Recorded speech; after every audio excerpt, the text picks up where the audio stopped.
Hi, you're on the Reddit Confessions channel. Let me take you straight into the moment everything started unraveling. There were 3 coffee cups on the kitchen counter that morning. One was mine, black mug, chipped rim. One was Darcy's, white ceramic with a gold D. And the third? I had never seen it before. It was a sleek, overpriced travel tumbler with a leather band, still steaming, smelling faintly of hazelnut syrup, something neither of us ever drank. It sat there, bold as daylight, next to our wedding photo. Darcy was in the shower, singing softly, and I just stood there, staring at that cup like it had grown fangs. I touched it. Still warm, recently filled. Not from our machine. Our coffee was cheap and bitter. This smelled like something poured by a barista with a man bun and a trust fund. I didn't move it. I didn't dump it. I didn't yell. Instead, I walked upstairs and asked a single question through the door. Hey, did you go out this morning? She paused. Water still running. Then came the answer. Cheerful, effortless. Nope. Why? I didn't reply. Because in that moment, something inside me quietly broke. I didn't know who the cup belonged to, but I knew it wasn't mine. And I knew she had just lied. The rest of that day felt like walking through a house that wasn't mine anymore. Her phone stayed face down. Her smile was too practiced. And when I asked if Wes, her boss, was still in town after the investor meetings, her eyes shifted before she answered. That night, I began digging. Quietly, desperately. Because that coffee cup wasn't just an object, it was a warning shot. And I wasn't going to ignore it. What I uncovered next wasn't just betrayal. It was a plan. I wasn't planning to snoop. I swear I wasn't. But fate, or irony, had other plans. That night, while she was upstairs doing a face mask and watching some renovation show on her tablet, she left her phone charging in the kitchen. I walked in to grab a glass of water, and the screen lit up as I passed. Unlocked. Wide open. Her phone never unlocked like that. It always needed Face ID or her passcode, and she guarded it like it was Fort Knox. But this time, maybe she had just used it, or maybe the universe wanted me to know what I was dealing with. Either way, I froze. Then I picked it up. I didn't go digging right away. I didn't know where to start, but I didn't have to look far. The notification bar was still visible. The first message read, Wes, work. Still thinking about last night. Your legs in that dress. I'm completely distracted today. My hands started sweating. My vision narrowed. It felt like the room tilted slightly, like gravity forgot how to work. I stared at the message so long, the screen dimmed. And when I tapped it, it opened the full thread. Photos. Not explicit, but close enough. Her in the green dress. In the elevator of her office building. Just like the message had hinted. Selfies with captions like, does this match your mood?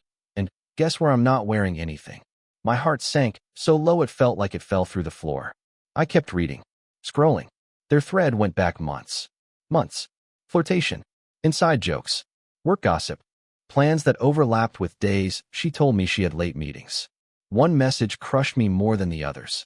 Wes, you really think Elliot suspects anything? He seems too soft. Like he wouldn't know what to do even if he found out. I couldn't breathe. I put the phone down, carefully, like it might explode. My legs barely held me up as I leaned against the counter. That's when I realized they weren't just hooking up. He knew me. He saw me as harmless. And worst of all, she probably did too. I didn't go upstairs. I walked out the front door and sat in my car, shaking. I didn't start the engine.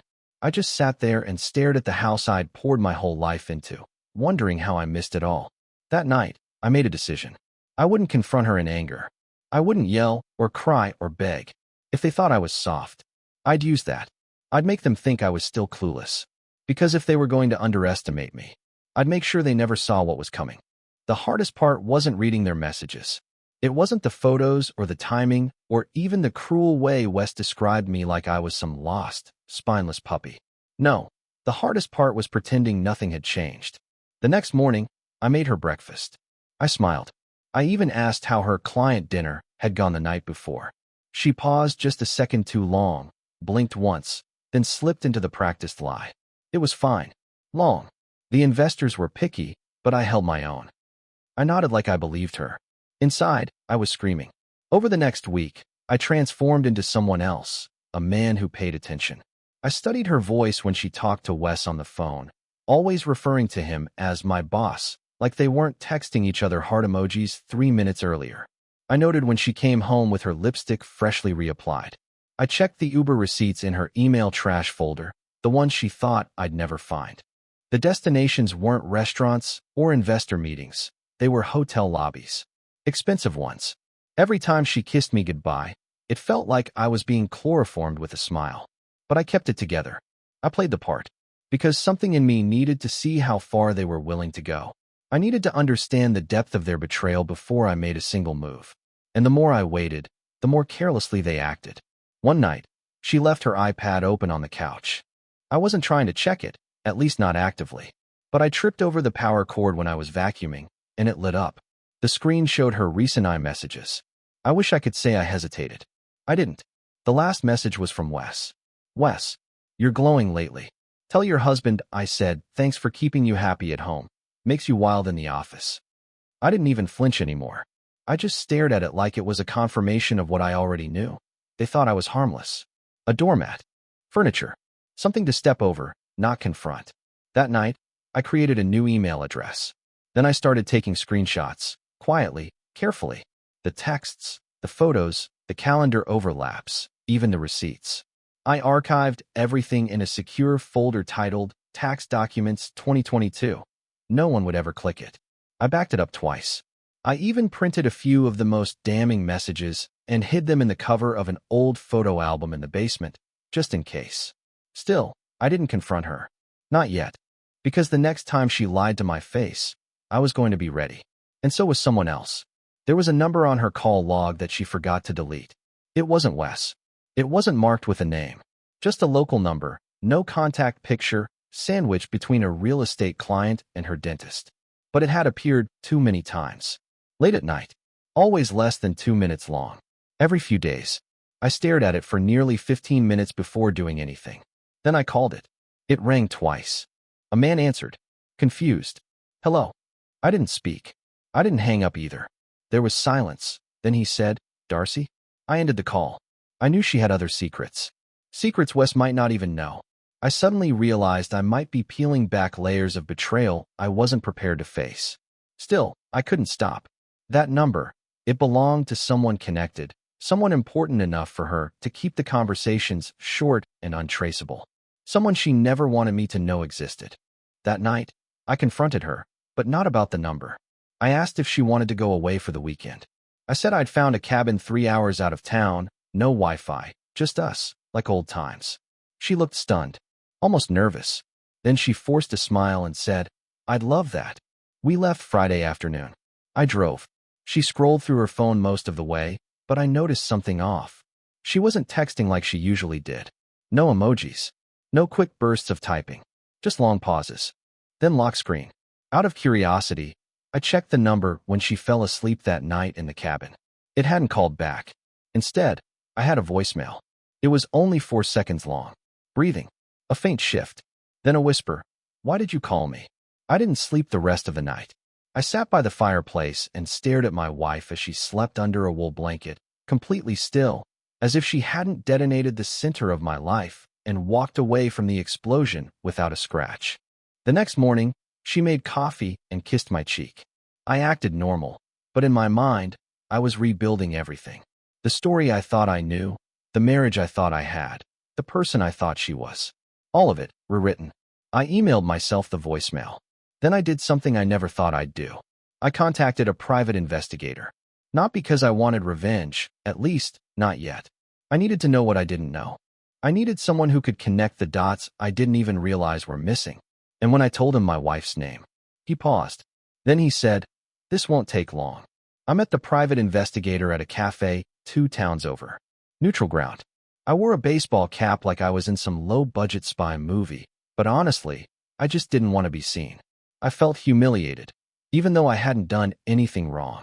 It's funny how betrayal makes you feel like you're the one who should be hiding. He was older than I expected. Worn jacket, sharp eyes, zero small talk. I didn't give him her last name at first. Just said, my wife's name is Darcy. But the second I said it, he tilted his head and asked, Darcy Bramer? My throat dried instantly. You know her? He took a sip of his coffee and nodded. Let's just say, your wife's name has come up before. He didn't elaborate, and I didn't ask yet.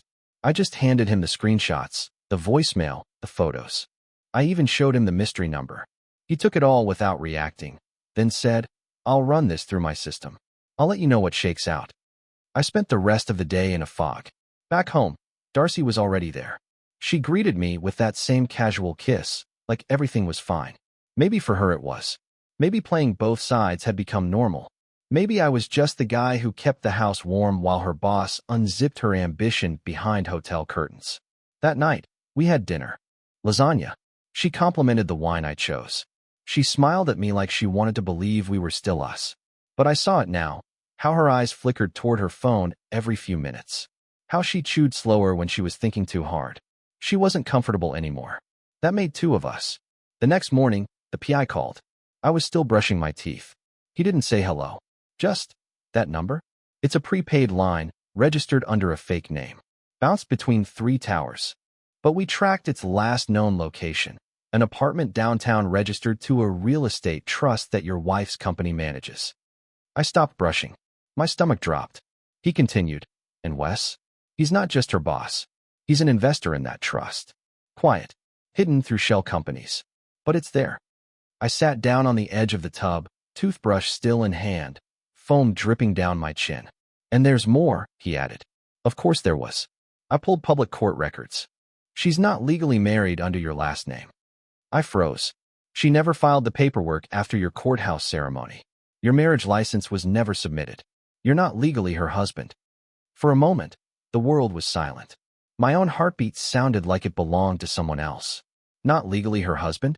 I stared at myself in the bathroom mirror, toothbrush still dangling from my fingers like I was a child who forgot how to finish a simple task.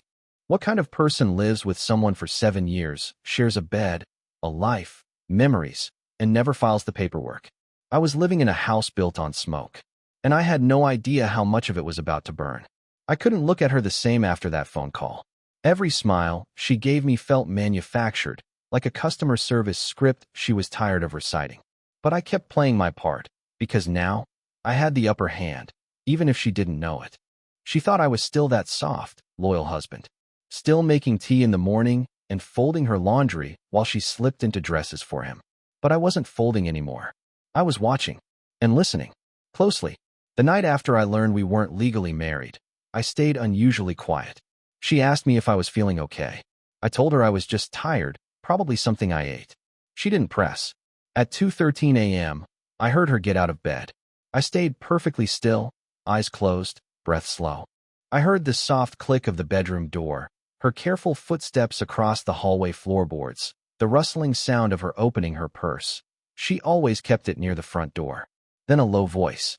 She was talking to someone, whispering. I got up silently and crept to the top of the stairs, crouched in the dark. I couldn't make out all the words, but I heard enough. "He doesn't know." "No." I checked. "Nothing's moved." "I told you I'll handle it." "Wes, no. He wouldn't do anything. He's not that type." I felt my stomach twist. So she was watching me too, measuring me, underestimating me, and calling him at 2 in the morning from our living room. When she finally came back to bed, I kept my breathing steady, like I hadn't moved. She slid under the covers and turned her back to me. The next morning, she acted like nothing had happened. Made jokes about pancakes. Asked if I wanted to go hiking over the weekend. She even kissed me twice, which was more affection than I'd seen in weeks. Guilt, maybe. Or control. I told her sure. Hiking sounded great. Then, while she showered, I opened her laptop. She always left it unlocked. Most of her conversations with Wes happened through a different messaging platform, a secure, encrypted one. But she hadn't logged out. Their chat was open, right there in front of me. The last thing she'd sent him chilled me to the bone. "Darcy, if he finds out about the bank account, I'm done. He thinks we're married. I still need more time." There it was. The real motive. Not lust. Not even love. Money. They were hiding something. A bank account. Maybe more. And I was in the way. A variable to be managed. I didn't close the laptop. I copied every message. Took screenshots. Emailed them to myself. I backed them up on a flash drive and slid it into the lining of my old winter coat hanging in the garage. If they wanted to play chess, fine. But I was done being the pawn. By now, I had accepted one cruel truth. Darcy never expected me to fight back. She built this entire twisted arrangement around the idea that I'd stay passive clueless, maybe even grateful just to have her around. But that image of me, it was about to shatter. It happened on a Thursday. She was running late for work and asked if I could check her email for an address a client had sent. I played dumb. Sure, which one? She waved her hand and said, just open the one from Carly, should be near the top. What she forgot, what she always forgot, was that our iCloud accounts were still linked in one hidden folder. She never knew I had synced our old devices for backups. Most of it was boring, calendar reminders, receipts, spam. But that morning, I saw something new. A bank alert. A wire transfer. $10,000. Sent from an account with her name to an LLC I didn't recognize. At first, I thought it was a business expense. She had mentioned commissions, investment partners, closing bonuses. But then I looked again. The LLC address matched the building where Wes's name had come up in the real estate trust records. I clicked through the details and found 6 more transfers, each spaced about 2 weeks apart. All of them starting around the same time she began working late. All of them just under the amount that would trigger automatic fraud warnings. She was funneling money. Quietly. Consistently. And not to some investor. To him. I printed the receipts. All of them. I laid them out on the dining table like puzzle pieces and just stared, realizing this was never about love. Not even lust. I was a human ATM. The quiet husband.